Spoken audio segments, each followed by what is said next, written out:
everyone. Welcome to our May 14th regular City Commission meeting. If you would all stand for the Pledge of Allegiance and then 10 seconds of silence.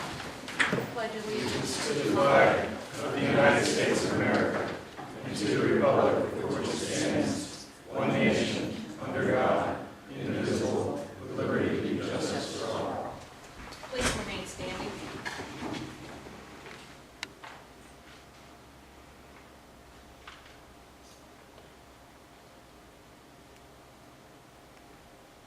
Thank you. You may be seated. Dan, can you call the roll, please? Commissioner Hanna. Here. Commissioner Hoopnagel. Here. Vice Mayor Palumbo. Here. Commissioner Black. Here. Mayor Kennedy. Here. Agenda item number 1 is report of the Pinellas County Sheriff's Department.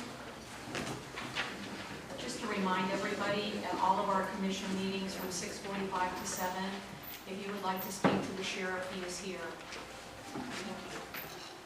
Good evening, ladies and gentlemen. The April stats for the city of Indian Rocks Beach. Year to date versus last year, crime is down, which is always nice. 2018 in April, there was 36 major incidences which were documented that were considered crimes. This year to date, only 23. Most notable are going to be, there's a grand theft that occurred of a stolen surfboard. It was recovered, happened to be stolen by a known suspect. Bicycle was stolen and recovered, no arrest was made. Bicycle just happened to be found.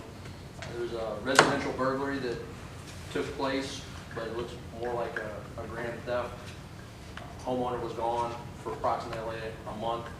Came back to find out that a safe that was inside a interior bedroom closet had been accessed, but had been left the way he had left it, with a cardboard box over it and all these other little things that he had done. And the items that had been taken out of that have not yet been recovered, and there are no suspects at the moment. There was no good forensic evidence that could be used to try and track anything. Had your normal spring break activity, you know, your disorderly intoxications, open containers. The most notable thing that occurred was the thing that made the national news with the Philadelphia police officers that came to Indian Rocks Beach and got a little liquid courage and decided not to be obedient and ended up getting arrested. Outside of that, you had your standard traffic stops. There were approximately 355 of them, 114 directed patrols. Those are usually, directed patrols are usually items where citizens or something from City Hall has been made aware to our agency, and hey, can you check on this? We're getting complaints about speeders or people with animals on the beach or alcohol or things like that, people sleeping after hours. So we do those under directed patrols or special details, which there were 75. 75 house checks, had 36 abandoned vehicles and illegally parked vehicles. There was 28 suspicious persons, which usually somebody, you know, on a bicycle and with no lights, or a person at a place at a time, and not normal to be. Had 13 information reports, which could just be a general sewer line or the pump station is making a noise, so we just documented to make sure the county or city can follow up with things. 12 ordinance violations, had 12 contact calls, 11 supplements for cases that have occurred within the city that we're following up on. 10 domestics in progress, which could just be domestic related people having a loud argument or an actual fight. We had 10 lost and found properties, 10 traffic violations, 8 trespasses, 8 noise complaints, 7 disorderly conducts, 7 alarms. We had 5 ambulance and fire department calls, 5 911 hang-ups or open lines, 5 civil matters. We had 5 thefts, and then we sometimes outcode on traffic control when somebody's made complaints about traffic issues. There are 5 crashes within the city in April. The areas were 500 First Street, 1211 Gulf Boulevard, 807 Gulf Boulevard, 26th Avenue and Gulf Boulevard, and 27th Avenue and Gulf Boulevard. And the major areas in which traffic citations or warnings have been given is at Gulf Boulevard and 23rd Avenue, Gulf Boulevard and 5th, 5th Avenue and 2nd Street, 25th Avenue and Gulf Boulevard, Gulf Boulevard and 12th Avenue, Gulf Boulevard and 26th Avenue, Gulf Boulevard and 9th Avenue. There were a couple actually given at 353 Gulf Boulevard, Gulf Boulevard and 13th Avenue, and Gulf Boulevard and 27th Avenue. And that pretty much rounds out the analysis for Indian Rocks Beach for April. Do anyone on the commission have a question for the sheriff tonight? So just one question. Yes, sir. I don't know if we have broken it out, but there's been a lot of complaints or suggestions about golf carts recently.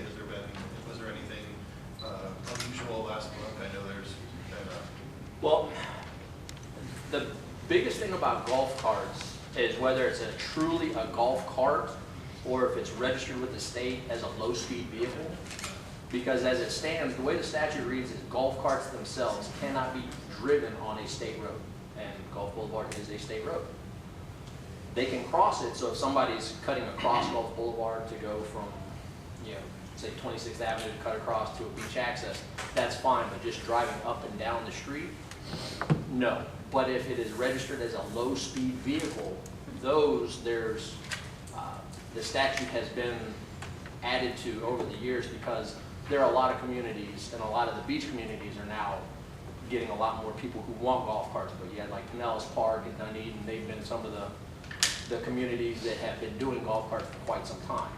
So the caveat is the state road aspect and essentially how the vehicle is registered.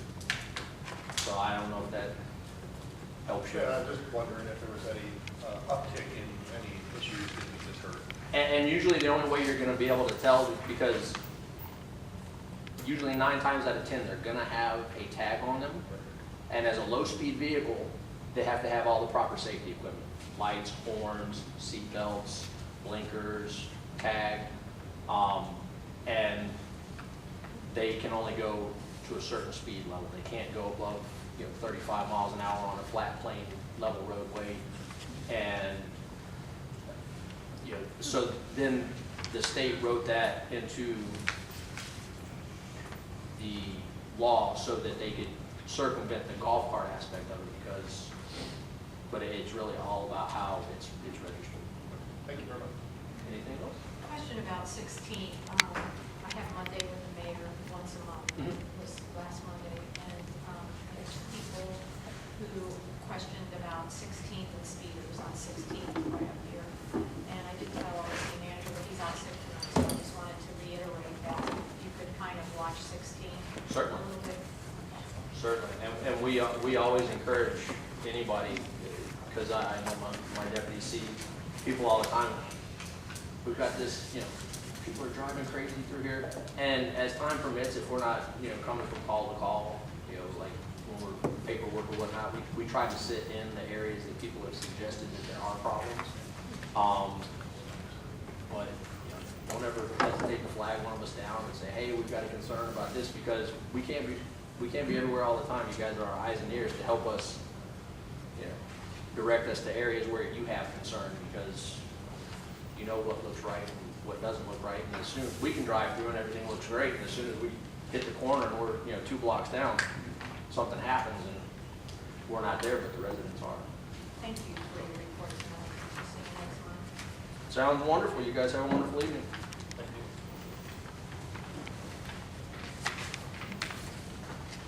Okay, agenda item number 2, public comment.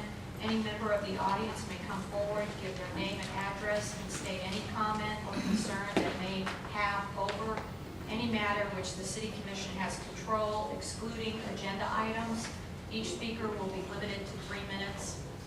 Thank you, Bonnie. My Good evening. My name is Lonnie Fitton. I'm from 210 First Street, Indian Rocks Beach. I just wanted to bring up a few things since the meeting on February 12th, when we had the public meeting about the full COP SRX license for Aqua Prime extended to the property next door. Where at that meeting it was determined that either one or the other restaurant could be open, not both at the same time. Well, they started right off the bat with both of them open. I called City Hall. I was told that as long as they had valet parking, they could have both of them open. And then later the same day, they called and said, no, that wasn't true. And now it appears, I've been told that they resubmitted their parking and now they have significant parking. Well, I requested from City Hall a copy of the documents showing the additional parking. So now they've got parking at 214 First Street, which is at the house next door to me. It's 3 spots in their driveway. Well, Aqua Prime doesn't own that property. I haven't seen a written agreement with the owner stating that they can park in his driveway, but they submitted that as part of their parking. So now, I want to know how they're operating both facilities with this parking situation without some kind of a hearing, since there was a hearing in the beginning that stated that, you know, they both can be open at the same time. So now they are, now they're using my neighbor's driveway for 3 parking spots. And I haven't seen any written agreement or any hearing stating that's all right. And then, on another note, I'd like to bring up the buffer zone. The buffer zone is a 15-foot section on the north boundary of their property and the west boundary of their property. And there's not to be any activities in that area. I called City Hall about it. They've set up games. They've had people over there. I talked to code enforcement. They said they went down and talked to them and told them not to use the area. The occasional person walks out there, that was fine. Well, I sent the city manager email with some pictures on May 7th stating that they're still using the buffer zone. He said he was out of town and he forwarded it to Mike Kelly, the current code enforcement officer.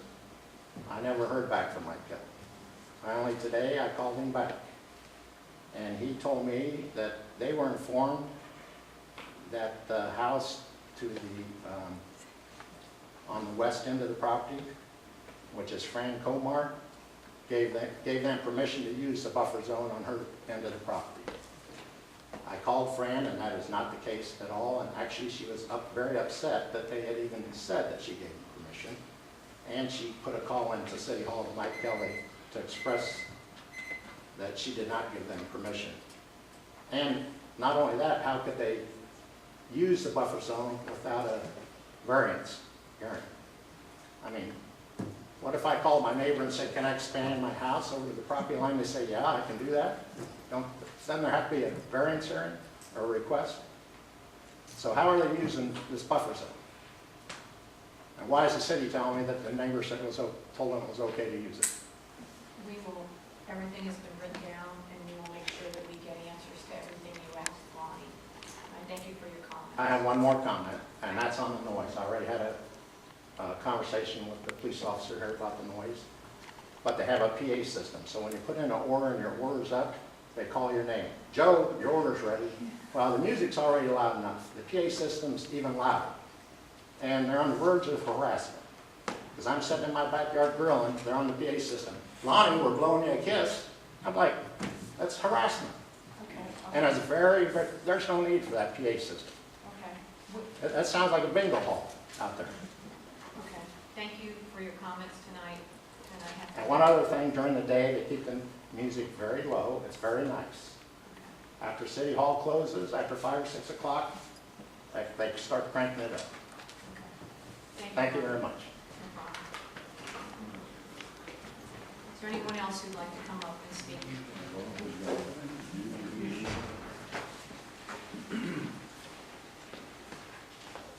John Thayer, 1819 Bay Boulevard, and on a happy note, I'd like to congratulate the city and the city workers for all the work they did make the biggest beach party a fantastic success. They were out there late, they were out there early, they were out there the whole time, helping us out with anything we needed. So I want to thank the city for that. Thank you, John. Anyone else would like to come forward?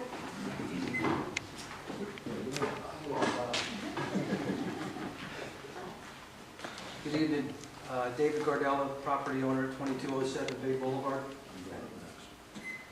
I was going to ask Greg about a letter he received from a resident of ours at the apartment regarding the ongoing parking issue that we have there along Bay Boulevard between 22nd and 23rd Avenue. One of the residents wrote a letter because of the pylons that are there from 22nd to 23rd Avenue along Bay Boulevard were installed several years ago in the right-of-way. Had they been installed on the property line, it would have gave cars enough chances to park parallel to the road and get off the boulevard. But now they're parked directly on the boulevard. And with all the no parking signs that have gone up recently on 22nd, 23rd, all the side streets, it's pushing all the vehicles back to Bay Boulevard, which never used to be a problem. Well, on any weekend or some days during the week, you can have cars back to back from 1 or 2 blocks there. We've had 3 accidents in our apartment building where people have backed out and hit cars that were parked on Bay Boulevard. We don't want to have no parking there. Greg at one time said we could always put up no parking signs. We're just hopeful that maybe they can talk to that property owner, have the illegal fence, as it's stated in the code, moved in closer into their property, which will give some space for people to park parallel. Greg's not here tonight, so I think he was sent a letter last April. I was going to ask him what his determination on that was. Do you have his email, or you can call him, he'll be in tomorrow? Is he, will he be back tomorrow? And then maybe, I don't know if he shared the letter with any of the commission, No, but I can make a copy if you guys need it. So, That'd be good. all right, I'll follow up with Greg. All right, thank you. Thank you.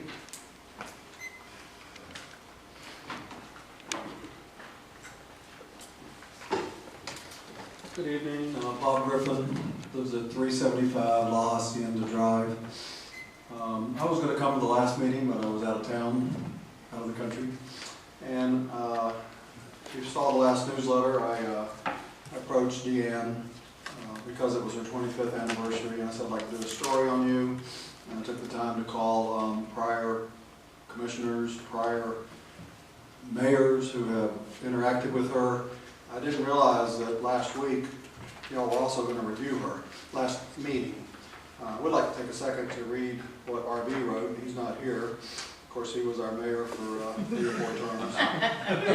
What? There you go. I'm glad to see you're here. R.B. wrote me a comment about Deanne, which said, Deanne was the city clerk during my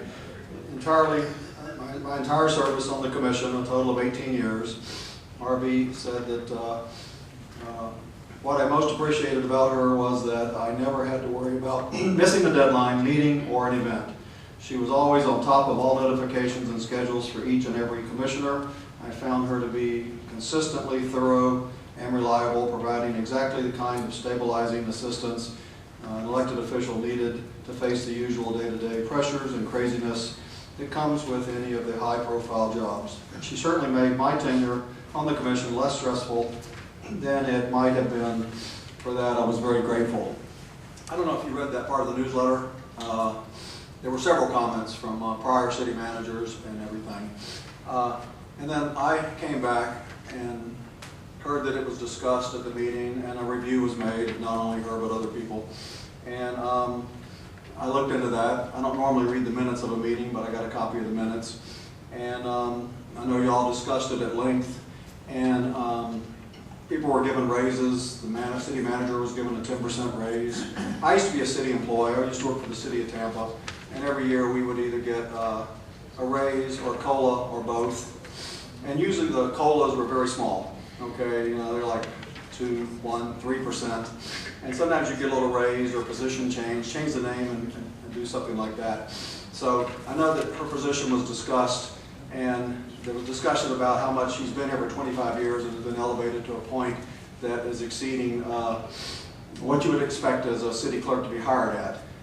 Then there was discussion about what other cities were paying city clerks, and I've got a copy of what y'all had. Turns out there are 8 city clerks that are paid in Pinellas County higher than her. So to say that she's being paid more than other city clerks, of course, is not true. You didn't make that point, but it seemed to come across. There's 14 lower than her and 8 higher than her. But of course, city clerks do different things. In some cities, Is it 3 minutes? we decided to turn that off. Anyway, I just wanted to say that not giving somebody a COLA can be very discouraging when she pays the same for gas and bread that I do. Sir, if you could conclude your statements as your time is up. Yes, sir. I just wanted to make that last comment, that not giving somebody a COLA can be very discouraging to an employee that's been here for 25 years. Thank you, sir. Is there anyone else who'd like to speak? Bill Robel, 112 13th Avenue. I agree with Bob 100%. And Lonnie, that's why I voted no, and you know what they want. So, first of all, I would like to congratulate the city, Dean and his workers, on the beach party and the homeowners association. It was fantastic. As far as golf carts, I did talk to the officers. Still see them on the sidewalks on a regular basis all the time. Just talked to the officer and he says, no one ever told us. Doesn't surprise me. I mean, it's been mentioned so many times and it never left his office. I would like to apologize to the city of to the citizens of Indian Rocks Beach for something I voted on when I was sitting up there in January. Unfortunately, one of the reasons I did not run again was because I really did not have the time after working up to 60 hours a week to sit down and read through 100 pages of the agenda and things like that. And I noticed on the calendar that there was not a parade, street parade, and a street lighting, or a tree lighting in 12th Street. So I called, I emailed Deanne today and asked her if there was a mistake on the calendar, and she said, no, you voted on this. I apologize, I'm 1/5 at fault for taking away a major event, and that's the tree lighting in 12th. I may have complained before about the tree lighting in 12th, that it should be moved to the nature preserve, but for us, I'm sad for myself. I feel embarrassed that I'm actually up here apologizing, but I can't believe I did not see that, and that we are taking away the tree lighting in 12th and throwing it somewhere around City Hall and combining it with the street parade that's going to happen in November. This is ridiculous, and I would hope that the 4 of you, at least, that were up there, I don't know if you guys knew about it or read about it, but if you did, I'm saying shame on you for taking away one of the things that makes Indian Rocks Beach what Indian Rocks Beach is. And that's the street parade by itself in December and the tree lighting the last Friday of November. Because that is the start of the season. It's beautiful having a tree out on Gulf Boulevard, whether we put it back in 12th or put it in the nature preserve where it's close enough for people to see. I mean, it is just such a great thing in our city. I'm ashamed that I voted no on that. But I'm proud I voted no for Lonnie. Thank you. Thank you. Is there anyone else who'd like to speak?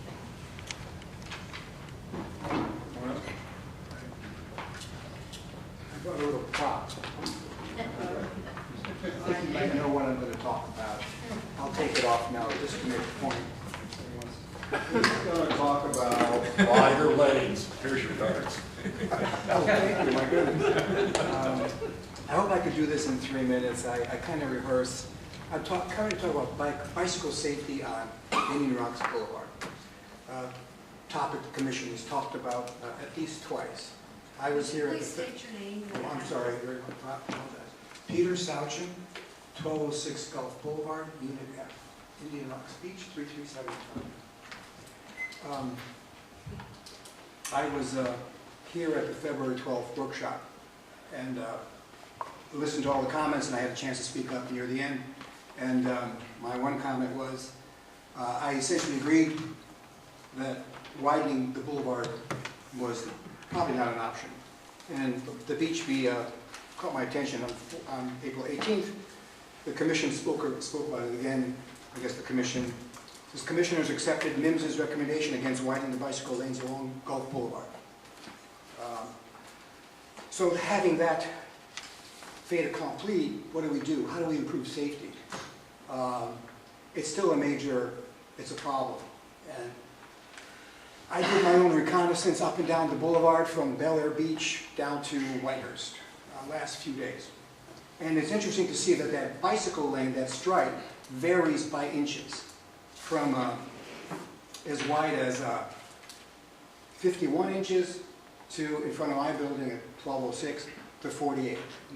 We're all drivers. Inches matter. Inches can save lives. It's curious how that striping down the length of the boulevard from the 28th to it is Whitehurst varies. Another interesting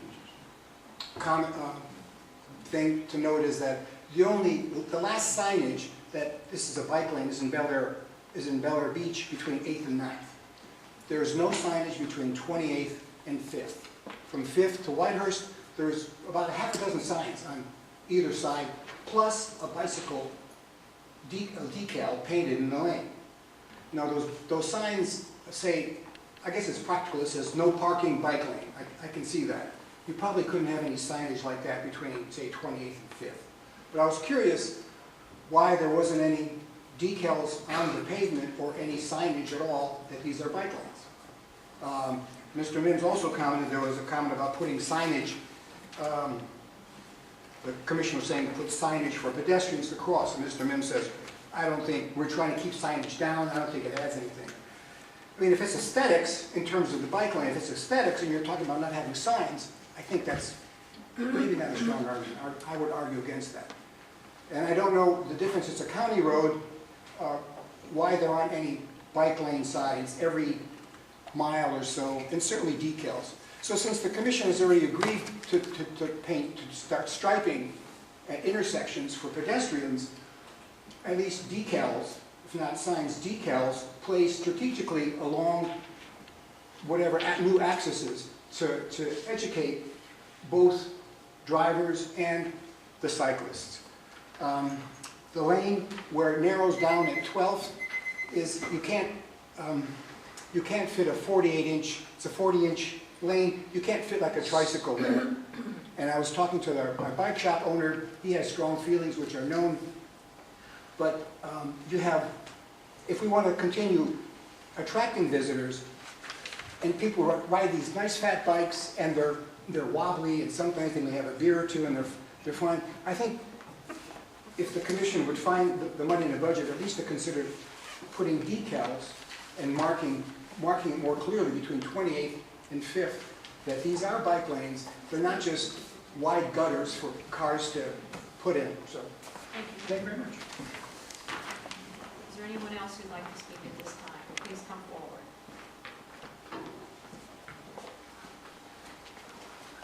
Good evening. John Pansfield, 448 Howard Drive South. I'm sure you're going to be as unhappy as I am to learn that a number of good citizens are leaving our city.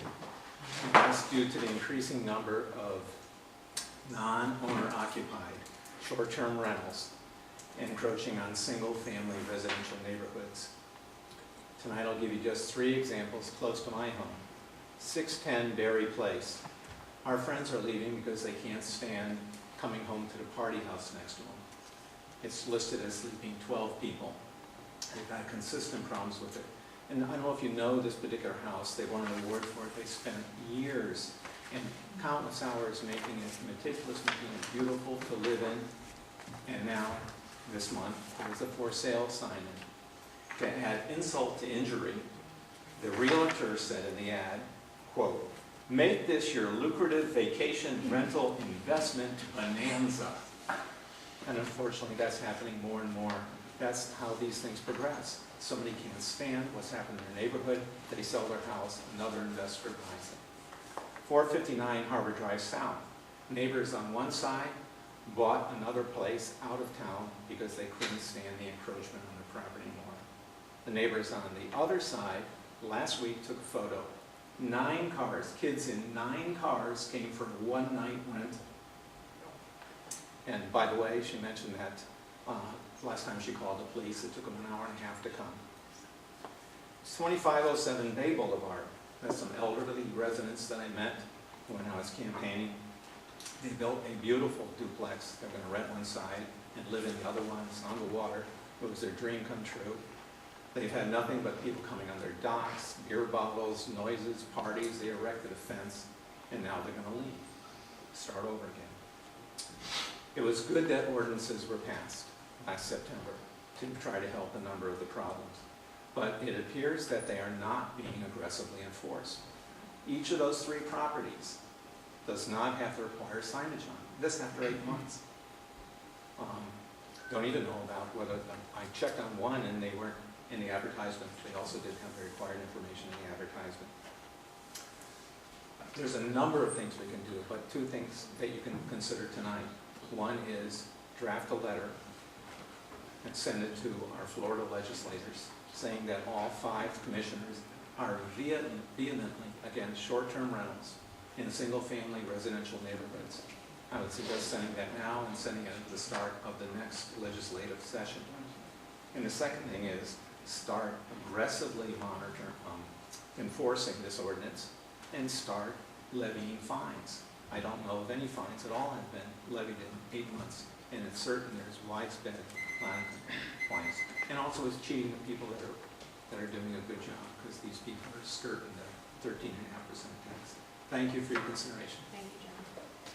Is there anyone else who'd like to speak at this time? No, no. Can I speak twice on a different topic? No. Thank you.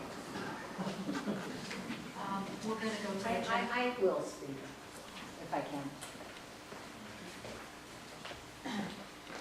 My name is Bonnie Sullivan, and I live at 457 Harbor Drive South. And I wasn't planning to speak, but I will piggyback off of what John said.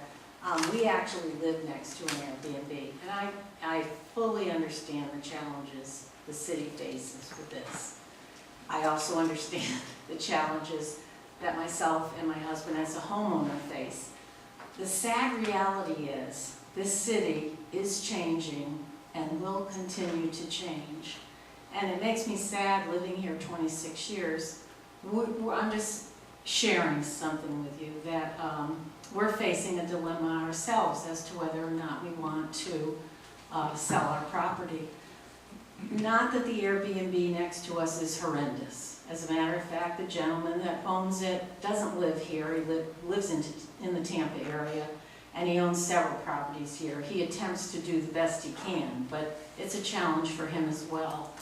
I know there's challenges with ordinances. There's no punitive damages for the properties where repeat noise violations are occurring. And it seems like as a city, we should be able to look at something that could assist. But I also wanted to share that I was ignorant, blind, didn't even know that we had lost our grandfathered right until an Airbnb moved in next door to me. So shame on me. Not that I could have changed anything, but the point I'm trying to make is I think many residents in our city have no idea what's happening, and you don't realize it until it actually happens to you. And it's going to happen, because what's happening with these homes that are selling, I wouldn't buy a house next to an Airbnb.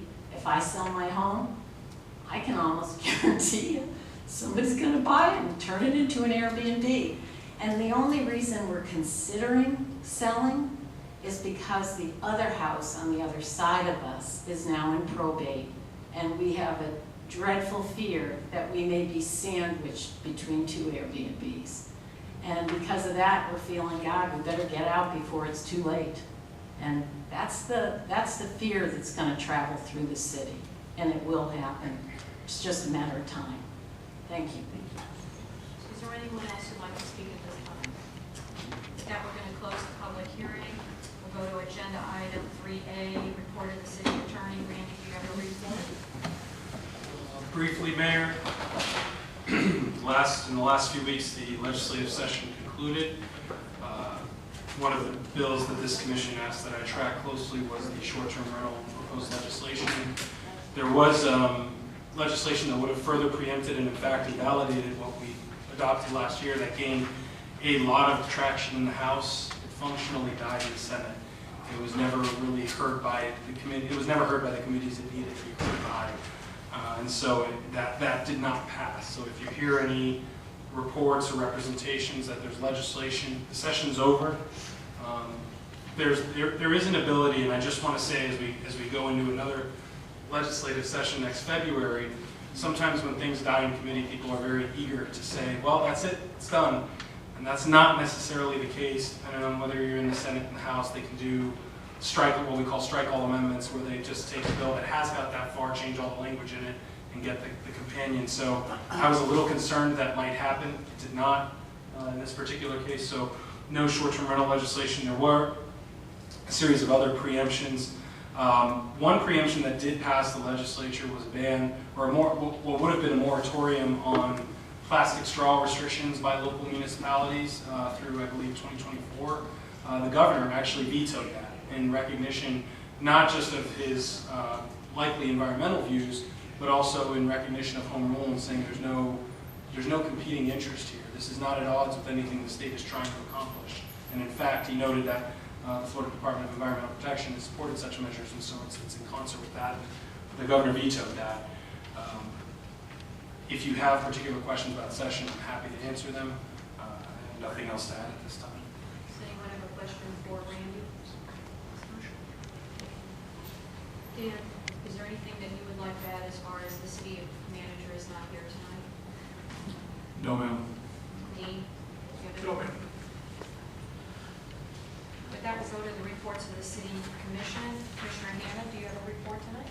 No, I'd just like to echo what's been said earlier about what a wonderful Beach Fest we had. It was great. It was very well organized.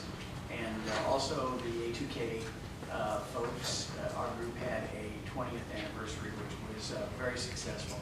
And it was nice to see because IRB cannot grow and prosper without the help and input from all of our volunteer organizations. We are volunteer organizations, and it makes it so neat to have and so helpful to the city. So I just want to thank all people involved. Commissioner Hoefnagel, would you like to speak next? Sure. I thank the people that brought the code enforcement concerns to our attention and reiterate that we'll bring those up with the city staff to ensure that they get addressed. The issue with short-term rentals is not going to go away. Bonnie, I forgot your last name. That's all right, Sullivan. Sullivan, Mrs. Sullivan. It's true that these sales will continue to happen, and they are being marketed by real estate professionals as investment alternatives. The city is being transformed by that. And while we are able to set rules about plastic straws, we're not able to set rules about zoning. And that's ridiculous, and that's a reflection of the state. And the lobbies in Tallahassee who have purchased the lawmakers and had them implement preemption, which takes away our municipal right to enforce our own laws. And that's water under the bridge at this point. We can't go back. And if for some reason we were to get that home rule back, we still could not backtrack, because that would open up the city to litigation for something called a Burt Harris claim, which is an illegal taking. And so the fact that these people have purchased these homes with the expectation of being a short-term rental, that's important, and we can't take that back later. And so we have to address as a community how we're going to adapt to these changes. And part of it is code enforcement, part of it is community activism, and part of it is recognizing that the nature of vacationing is changing in our country. So it's a challenge that we do face. I don't see it going away. I do look for suggestions from our residents as to how we can better adapt to it and better enforce our codes. And points about codes not being yet fully enforced is well taken. We'll look into those. Thank you for your comments. I wish we had better ability to address them, though. There's we don't have the ability to address this situation. Thank you. Commissioner Flagg, do you have any comments? Well, I want to thank Ed because that's exactly what I was thinking, and I hope we can do a good job in enforcing at least the codes that we have for short-term rentals. So that's something I think we can look into.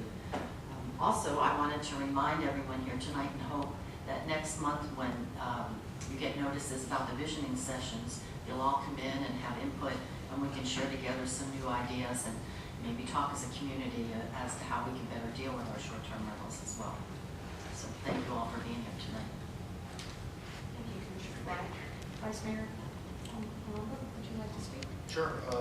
First of all, sorry I missed last month's meeting just due to some business travel. I was unable to make it, but I did want to say thank you for A2K. Did a wonderful job at the anniversary gala. I saw the pictures and it was spectacularly beautiful. Looked like everybody had a great time. The same thanks to the city and the HOA for the Beach Fest. That was something I attended, and it was a spectacular time, so a great job by everybody. I hope everybody had fun and enjoyed it. You know, a couple things. The reason I asked about the golf carts is we did talk to the sheriff about that, so it has been brought up to them. I will certainly follow up myself to get some more details about that. I don't know if the data is being combined with motor vehicle data and golf carts or separately, so just something I personally want to look into a little bit more. Peter, with bike safety, I too am a cyclist, and I don't ride on Gulf Boulevard for that same reason. Your data points are very interesting. I did not know about the different widths, and I definitely want to look into the signs as well and the decals, because I think it's important that we're putting decals across most of the streets, the crosswalks there. So I think that is definitely something we could look into in the future, because I do think what little it may or may not do will certainly help maybe somebody from not driving into it in the future. And I think those are the big things that I'm thinking about. Thank you, Mayor. I just want to take a moment and thank the commission for all the good comments that you're making tonight. Bonnie was with me and several others in Tallahassee when we spoke at the short-term rental committee meeting, and she did a wonderful job. I was so proud of someone from our community being there with us, besides an elected official. And I was in a meeting, a legislative meeting, about some of the horrible things that were passed, and was asked, how did all of you keep from the short-term rentals having all the legislation passed when all of these other bills were? And I really think it was the activism. One of our legislators, Jennifer Webb, had put appointments for me to speak to every single Senate member that was on the committee and the maker of the bill before we went in to hear. And the maker had told me it would not be heard. So I think our voice does matter, and I think that as we go on, we know it will be back, but that being said, we will just continue the fight. You know, my father, who passed away recently, he taught American government for 30 years, and he always told me that it's very important, even if you're afraid that you might not win, to fight the fight. And so when I went up there, I went up there thinking that it was a lost cause. I really did, and I actually said that in the beginning of my opening statement in front of the House committee. And I have to tell you that I think that we helped and we dodged a bullet, and we will just continue as we go down this road, that we will continue to fight and continue to tell the story of what has happened in Indian Rocks Beach. So I really want to thank our residents for, many of you come to my Mondays with the mayor, and that was the reason I decided to go last month, because I had a line and everyone was asking me and talking about the vacation rentals. So I appreciate all of you on that.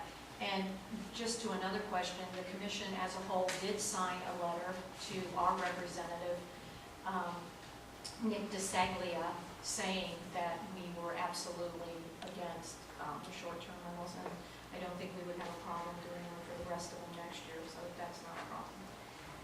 I want to talk about just some things that we have coming up.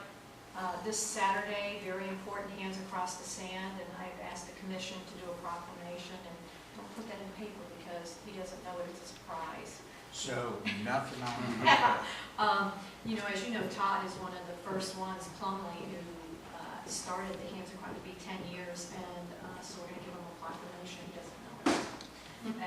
At the Hands Across the Street Stand, that'll be at 11:30 Saturday, and I hope that you will all attend. It's an important day for us in New Roxbury. May 18th, that's May 18th. May 29th is our Big C meeting, and it is hosted at Treasure Island at 9 a.m. And May 27th, our City Hall will be closed. That is Memorial Day. And with that, I think we're good to go. Are there any additions or deletions? Hearing none. Agenda item 5 is our consent agenda. Randy, please read our consent agenda by title only. Thank you, Mayor. There are 4 items on the consent agenda. Item A, approval of the April 9, 2019 regular City Commission meeting minutes. Item B, receive and accept the city's floodplain management plan annual progress report. Item C, rejection of bids for bid number IRB PSD 2019-1 debris management removal services. And item D, proclamation proclaiming the month of May 2019 as Hands Across the Sand. This has been a reading of items A through D on the consent agenda by title, Mayor. Is there a motion to approve consent agenda? Motion to approve. Is there a second? Second. Okay, all in favor? Aye. Motion carried. We'll go on to agenda item 6A, an ordinance 2019-04. It's a second and final reading, and it's a public hearing. Randy, please read the title of the Happily, Mayor. City of Indian Rocks Beach, ordinance number 2019-04. An ordinance of the City of Indian Rocks Beach, Florida, providing for amendments to the Code of Ordinances by amending Chapter 106, Vegetation, Article 4, Buffers, Section 106-142, General Standards, Chapter 110, Zoning, Article 4, Supplementary District Regulations, Division 3, Yard Requirements, Section 110-241, Yards to be open and unobstructed, Chapter 110, Zoning, Article 4, Supplementary District Regulations, Division 3, Yard Requirements, Section 110-245, Structures extending over setback lines, Chapter 110, Zoning, Article 4, Supplementary District Regulations, Division 7, Accessory Uses, Section 110-344, Swimming Pools and Spas, and Chapter 110, Zoning, Article 8, Design Standards, Section 110-826, Prohibited Features, generally providing for mechanical, air conditioning, and electrical equipment to be located in the side yard setbacks, providing for enforceability of existing land development regulations, providing for repeal of ordinances or parts of ordinances in conflict herewith to the extent of such conflict, providing for severability, providing for renumbering, and providing for an effective date. This has been a second and final reading of ordinance number 2019-04 by title only. Does the commission have any questions or comments? If not, the public hearing is now open for comments. Is there anyone who'd like to make a comment on this agenda item? Hello again, John Fansteel, 448 Howard Drive South. I think this is a good idea, but I'm against this as written because I'm afraid it hasn't been completely thought through. For example, have you ever tried to sleep next to a running gen set? These are engine driven, they're powered whether it's gas or propane or whatever, but they can sound like a lawnmower engine without a muffler when they're running under load. They can be running for full throttle for hours or for days. And they may be only a dozen feet from a neighbor's bedroom window. Remember, this is most likely to occur during the summer events where you have a storm that knocks down wires or kills power. So people sleep with their windows open, and you may be having somebody with a very loud generator running next to them. So I'm saying, shouldn't there be a muffler and a dB maximum for these gen sets that are put within feet of other people's yards? I would suggest something like 60 dBA under load. And also, shouldn't it be required that the motor's exhaust pipe is pointed away from the neighbor's yard? Again, their bedroom window is just feet away, and having an exhaust pipe pointed at them as they're trying to sleep throughout the evening. It seems like that would be a good requirement in this law. And finally, on, shouldn't there be limits set to types of equipment allowed in the side yards? Unless I'm mistaken, the ordinance only says mechanical, air conditioning, and electrical equipment to be located in the side yard setbacks. That's pretty wide open wording. It's an allocated place, a car lift or a motorcycle lift in a side setback. I know I have room to do that and then work on vehicles up in the air. The word mechanical is just so broad, as electrical can be too. I'm afraid we're dealing with something, once again, unintended consequences. I think you could specify only air conditioning equipment, gen sets, and pool equipment, and not leave it broad to things that who knows what can be brought in. So, hope you're proactive on that and consider these restrictions so we don't have problems down the road with this. Thank you. Is there anyone else who'd like to speak on this agenda item? Hearing none, I'm going to close the public hearing. Is there a motion?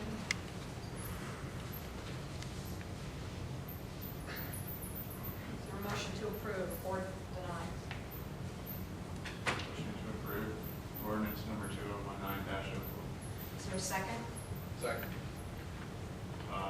I think that this is a fine ordinance. I understand the issues that John raised. We have debated those and discussed them.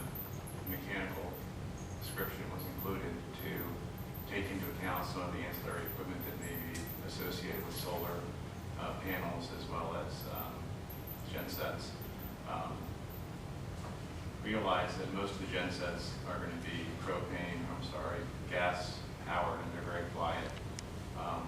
And people could just put them not on a concrete pad, and they could completely not need to have this ordinance. In other words, the fact that these were sitting on pads is what was creating the variance. They could already put a loud gen set on the grass, or a boat lift on the grass, or a motorcycle lift. So we didn't think it made sense to require a variance solely because it was sitting on a concrete pad. And but I do think the points raised were well thought. I think this ordinance is appropriate and should be supported. Thank you, Commissioner Rosenegel. Yeah, Nick, do you have any comments? I would agree with that. And I think also we could look at these things as we progress and add or subtract it. I'm always concerned about adding too much to an ordinance and taking too much away. So I'd say let's reevaluate, and if we start to have any issues where it becomes noise or other mechanical issues, we can always adjust. But I think the comments were appropriate. I think definitely something we should look at. Commissioner Hannah, do you have any comments? No, I agree. I think John's points were well taken, but many of the product that are going to be set, like the gen sets that are, I can't get the name of it. The big ones, Generac, okay. Those are very tested. They're very quiet. The exhaust is a good point. It probably needs to be looked into. But I think and the basic whole of this ordinance and the spirit of this ordinance, it's fine as is. Certainly monitor those things that you brought up. Commissioner Flag, do you have any comments? No. Okay. Deanne, call the roll, please. Commissioner Hannah, Yes. Commissioner Flag, Yes. Commissioner Hoofnagel, Yes. Vice Mayor Palumbo, Yes. Mayor Kennedy. Yes, motion carries. Agenda item 6B, ABT number 08, 2019, Philip Anderson, DBA Beer Lab LLC, requesting a 2 COP CMBP. Randy, please read and swear in. Mayor, there's no ordinance to read. I will begin by saying this shall be conducted as a quasi-judicial hearing. To that end, is there anybody who intends to offer any testimony before this body? Please stand and raise your right hand. Do you swear or affirm the testimony you are going to give? Okay. This includes the applicant, their agent, and anybody who intends to offer evidence before this body, including city staff. Thank you. Do you swear or affirm that the testimony you are going to give is the truth, the whole truth, and nothing but the truth? Thank you. Before we begin, Commissioners, I must ask, is there anybody who's had any ex parte communications, that's communications with the applicant outside of this hearing? No. Let the record reflect all responded in the negative. Has anybody conducted a site visit for the limited purpose of evaluating this application? Let the record reflect all responded in the negative. Thank you, Commissioners. With that, I tender to Deanne, city staff. give your report, please. This is an application for 2 COP CMBP, which is a malt beverages by the drink for consumption on premises only, manufacturer engaged in the business of brewing less than 10,000 kegs of malt beverage annually for the company Beer Lab LLC, located at 321 Gulf Boulevard, Unit B/C. The brewery will have 65 interior seats with 15 parking places. It's located where the new plaza is, between CVS and Slice Pizza. They had all of the people applying for the alcoholic beverage license has had a background check run on them, and they all passed, and there was no criminal check on anyone from Pinellas County. After review of the application by the planning consultant, it was determined that the alcoholic beverage application for Interject Brewing Company was in compliance with Chapter 6, Alcoholic Beverages, Chapter 110, Zoning, and Resolution Number 2002-95, Seating, Parking, and Charge. The City Commission has the authority to designate the location and classification to place reasonable restrictions which are deemed appropriate, such as repeated or intermittent nuisance activity and/or unlawful noise levels originating from this establishment of the parking area may result in the revocation of the alcoholic beverage designation. Staff is recommending approval with the following stipulation: repeated or intermediate noise activity and/or unlawful noise levels originating from the establishment or the parking area may result in the revocation of the alcoholic beverage application. It meets all the requirements of the code and of the parking, and it has been reviewed by the Pinellas County Sheriff's Office and also by the planning consultant. And that's for that all. And this would be our first brewing company in the city. Thank you, Deanne. Do any of the commissioners have any questions for the city clerk at this time?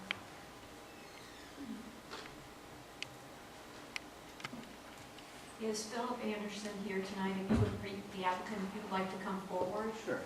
And give us a presentation. Wasn't ready for that. I'm just, you can answer any questions, I guess. Yeah, I'm just happy to be part of the community. We welcome everybody when it came in, so just happy to represent Indian Rocks in the brewing world in a good way, with good products and good service. And that's what we're looking forward to doing. Does anyone have any questions? Tell us a little bit about the brewery and how it works, and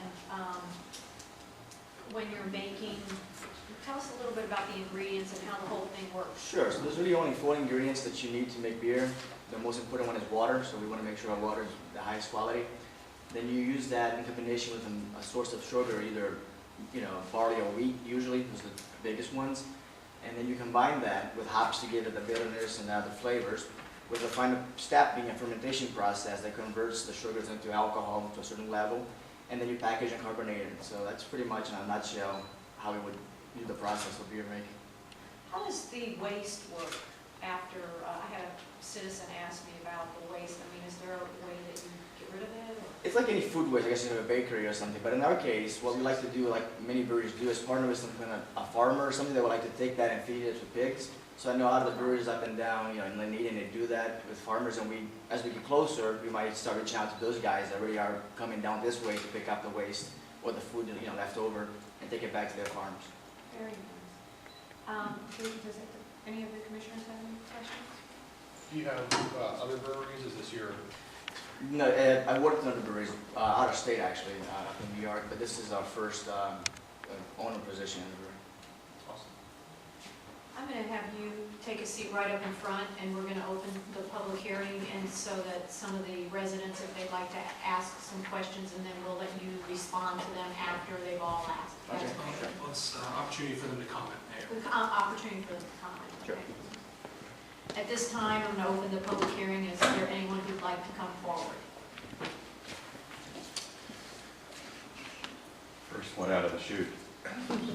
Good evening, I'm Jim Lavity. I live at 316 10th Avenue, but my wife and I own and manage an inn across the street at 318 Gulf Boulevard. And we're pleased to see development across the street. We obviously are concerned about how that's going to affect our business and our income. We don't know how that is. So all we ask in the beginning is that my wife and I will look out for your best interest if you will look out for our best interest. I understand that in the development of the building, the parking was figured out to be adequate or legally right, so there's not going to be a shortage of parking, I understand. I hope there isn't, because I don't want the parking in my property, because I'm narrow. I have very limited parking as it is. But I encourage good new businesses in this town, and I look forward to working with them. And like I said, if you're looking out for our best interest in the cities, we're going to look out for yours. Thank you. Thank you, Jim. Is there anyone else who'd like to come forward? My name is Mary Iazino at 312 Gulf Boulevard, Indian Rocks. And just like my neighbor just pointed out, I don't have any problem with development as long as it's right for the city. And because I am pretty much right across the street, I have just a couple concerns. One is odor control. And I know there'll be days when they're brewing, and I was wondering, does it give off any kind of smell outside of the building where it might affect, you're right in downtown Indian Rock, so that was one concern. And if so, is there a way to possibly reduce that odor? Second of all, he did mention about the grains or the waste, and I think that's admirable. Farming is definitely a good way to go, and it gives back to the community as well as the farmers. Wastewater is another concern, because what happens is when you have all this water that after the brewing is done, there's still proteins and sugars and bacteria that are in that wastewater. So you have to find a good way to get rid of that wastewater, which can be quite a bit. And you just don't want to dump it down the sewer. You really need to get rid of, or filter out some of the solids and some of that bacteria and level out or neutralize the pH. And these are just some of the questions that I have that I want to make sure that it's environmentally safe for everyone. Thank you, Mary. Is there anyone else who'd like to come forward? Sir, I can't recall, were you sworn earlier? Pardon me? Were you sworn at the beginning? I swore. Okay, so just, I'm sure you did. Phil Robo, 112 13th Avenue. Philip, thank you. Welcome to town. I know we passed this resolution the first year I was up there. The part I don't understand, though, is every single brewery in Pinellas County allows you to go in and buy a growler. According to what I'm reading here, are you being told that you cannot sell growlers? I haven't heard that now. Okay, because it does say on here that it's for consumption on premises only. Consumption and sales, I believe. But on premises only. That's what we're reading, that's what John and I are reading back there. Please address your comments to the body. Okay, That is the alcoholic beverage license he has applied for with the state. So there's a different license that he would have to apply for to be able to sell growlers? Yes, this is with the state, not with the city. Okay. Well, I was just hoping Philip would go back and apply for that license. And welcome to our city, thank you. Is there anyone else who'd like to speak at this time on this agenda item? Is anyone else who'd like to come forward? the way, I didn't swear. Yes, could you stand and raise your right hand? That's the one. Do you swear or affirm the testimony you're going to give before this body is the truth, the whole truth, and nothing but the truth? I do. Thank you. Lonnie Fitton, 210 First Street. I'm just down the street from here. I wasn't aware of this thing coming up till I got here, I guess. But I guess my main concern would be the odor when they're processing. I'm kind of concerned how that's going to affect the neighborhood. And that was my only real comment. Thank you, sir. Is there anyone else who'd like to come forward at this time on this agenda item? If not, I'm going to close the public hearing. Mr. Anderson, if you want to come back up.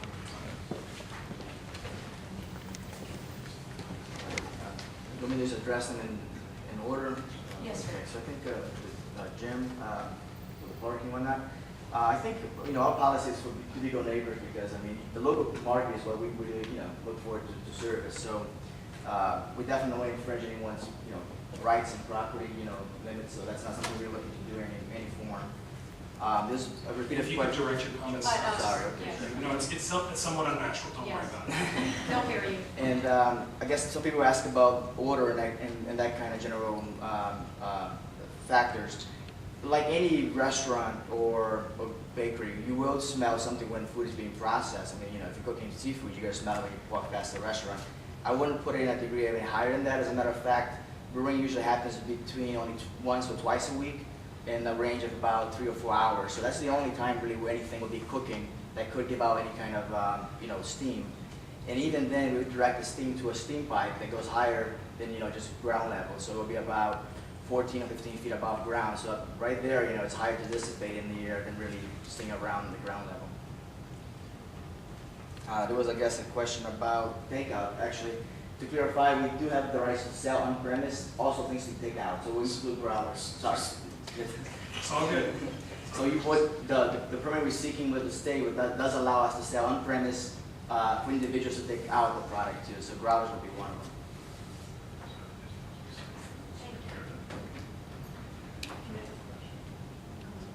Thank you. Is there any further questions? From the commission? No? Okay. Is there a motion? Is there any other? I'd like to make a motion to approve a 2-COP CMBB alcoholic beverage use designation with the following 2 stipulations. The first stipulation is that if growlers or other takeout sales are permitted by the state, it will also be permitted in this license. The second stipulation is that repeated or intermittent nuisance activity and or unlawful noise levels originating from the establishment or the parking area, I'm going to strike for the parking area because there's other establishments that have that common parking area. So unlawful noise levels originating from the establishment may result in the revocation of the alcoholic beverage designation. Is there a second? Second. I didn't hear it. Second. Thank you. We're going to, from the maker, would you like to make comment on your motion? Okay. How about the second? Welcome to the city, good luck, and I think you've heard from your neighbors that they wish you luck and be a good neighbor. I think everything will work out great. Best of luck. Commissioner Hanna, would you like to say? Good luck and welcome to our city. You'll love it here. And just, well, it's a little too late. One real quick question. Why did you decide Indian Rocks when you could have gone anywhere else? Combination of factors. Just driving down, it kind of captured me. Just coming down the coast and looking at different areas. It was a positive interaction with the landlord that was the building. He was very, positive and thought it would be a good fit for what the community was lacking at the time, or still is.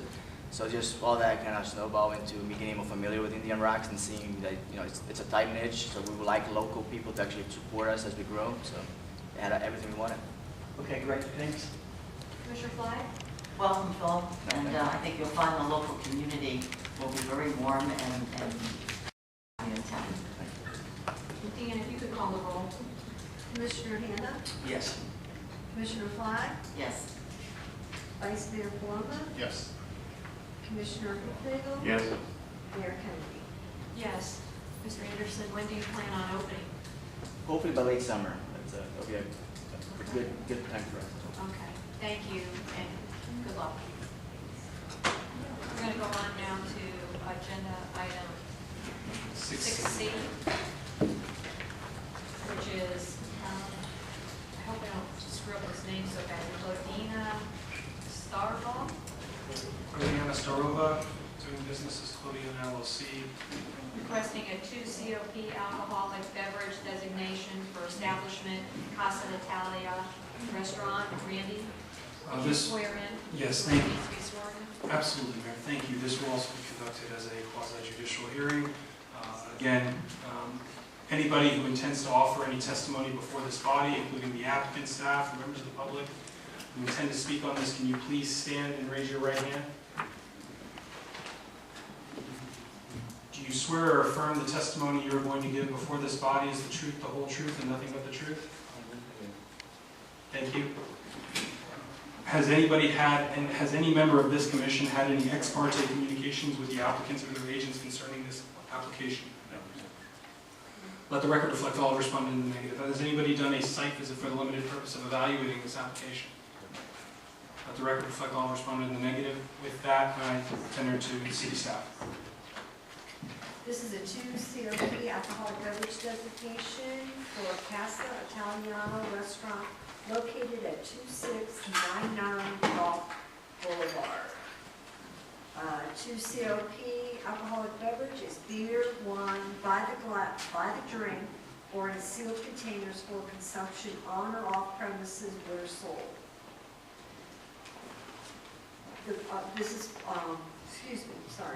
The restaurant will have 28 interior seats with 7 parking spaces and will be serving Italian food. The Starvanos have owned and operated 3 other Italian pizzerias in Pinellas County area. There's been a search by the Pinellas County Sheriff's Office. They came up with no results. The planning consultant has found the application in compliance with Chapter 6 alcoholic beverages, Chapter 110 zoning, and Resolution number 2002-95 seeking parking and the parking chart. The City Commission has the right to designate the location, classification, and to place reasonable restrictions on the applicant. Staff is recommending approval with the following stipulation: repeated or intermediate nuisance activity and/or unlawful noise levels originating from the establishment or the parking area may result in the revocation of the alcoholic beverage designation. Thank you, Deanne. Does anyone on the city commission have any questions for the clerk at this time? I just wanted to clarify your testimony into the record. You said that the planning official has reviewed it and found it in space compliance, correct? It's all in compliance with the I just code. want, it could be misheard as in compliant or non-compliant, so I wanted to make sure you were saying that it is in compliant. fact in compliance. Thank you. Okay. Is the applicant here to please come forward? She wasn't sworn in. Ma'am, before you speak, could you raise your right hand? Do you swear or affirm the testimony you're going to give before this commission is the truth, the whole truth, and nothing but the truth? I swear. Thank you. Would you like to tell us a little bit about your business and why you're here tonight? Yes, my name is Diana Starova, so it's spelled as you write it, that's the way it is written. Me and my husband, we are looking forward to work and live here. So we're gonna live next door as soon as we open the restaurant, because it's very convenient to us to work and live in the same place. We already have done that many, many times with the other restaurants. We have had 2 restaurants in New Jersey, and then we decided to move in Florida because we wanted to. We're working. Why work in New Jersey when it's cold? We can work in Florida. Next, go on vacation real quick. And then we have had 3 restaurants, one in downtown Clearwater, downtown St. Pete, and downtown Dunedin. And so we realized that we're getting older, and so we need to make a little bit adjustment. So we bought the building, and then we opened that, and we plan to retire there. So we are looking forward to serve the community and be part of the community. Does anyone on the commission have any questions for the applicant at this time? I'm going to have you sit in the front seat, your turn, and I'm going to open the public hearing, and if anyone would like to come forward. Sir, were you sworn? Yes, I was. Thank you. Good evening, my name is Robert Pergolizzi. I'm in Driftwood Sands, 2618 Gulf Boulevard, number 503, directly across the street from this property. And as a full-time year-round resident, I fully support the beer and wine sales at this location. And I look forward to the day when I can, with my wife, walk across the street and get a meal and a glass of wine. The only question is, when are they going to open? Thank you. Is there anyone else who'd like to come forward at this time? John Thayer, 1819 Bay Boulevard, RV. And I, again, fully support this. I'm glad they're here. My question is on the 2COP. I realize I don't know anything about liquor license, but apparently the 2COP is pretty standard. But after this previous one with the brewing business, obviously there are all kinds of 2COPs. As my question is, why does any restaurant, not this restaurant, any restaurant need a 2COP that allows package sales? Because it says buy the drink or in sealed containers for consumption on or off the premises. What's the matter with buy the drink for consumption on the premises? Yeah, I mean, it's a restaurant, and it's in the residential end of the city, you know. And this does not have anything to do with this restaurant. It just happened to come up here. But I'm wondering if the 2COP can be written like that, or if just a standard 2COP includes package sales. I don't understand the reason for package sales at a restaurant. Okay. Thank you, John. Is there anyone else who'd like to speak at this time on this agenda item? If not, we'll close the public hearing. I'd like to come back forward. Thank you both and everybody else that's supporting us. 2COP, I'm not an expert as well, what is means beer and wine, and 4COP because we've had liquor license with the other restaurants, means you can have the right to sell liquor and alcohol. So this is just beer and wine, simple, 2COP, and since this is a tourist attraction area, a lot of people would just be picking up stuff, food, and then also maybe enjoying having the packages and drinking at home. So that's the idea of, as a business-wise. As an opening date, we have a year and a half looking forward. We have very few little inspections to pass. It's technical because the building was in very poor code ordinance condition. So we had to go through almost renovation to the whole entire thing. Inside, maybe outside just the painting, but inside has been new air conditioning, new plumbing, new gas pipes going underneath, the new water pipes going underneath the street. So everything it's done, it's brand new. So, and then we have done, my husband is very proud inside, a good job. So hopefully everything, everybody is gonna like it. But hoping maybe mid-June, because we could have, like I said, a couple more inspections to pass. And those are only little things, just closing the hole. So I'm going to have you sit down. And is there any other questions? Is there anyone who would like to make a motion at this time? Motion to approve AET number 09 to 2019. With the stipulation, same stipulations that we had for the last one.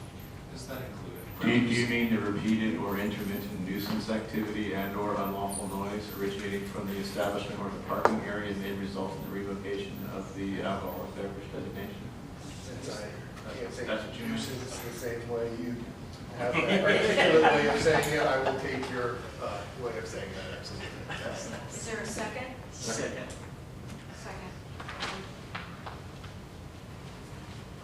Would either of you like to make a comment? As somebody who lives down the street and has watched it for a while, best of luck and looking forward to trying it out as soon as you guys open.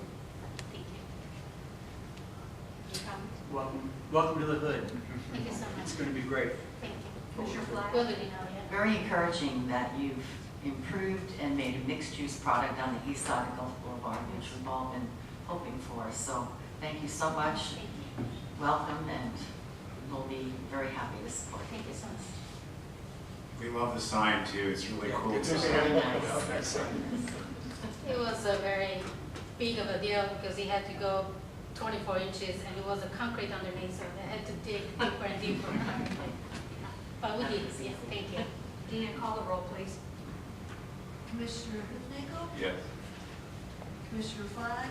Yes. Commissioner Hannah? Yes. Vice Mayor Palumbo? Yes. Oh, jeez. Mayor Kennedy, I am so Yes. sorry. Thank you, welcome. I'm Italian. Several of us on this commission are Italian, so we will be down there to try and test you out. Thank you. Welcome, and God bless. I hope it'll be awesome. We're going to come and visit. Thank you so much.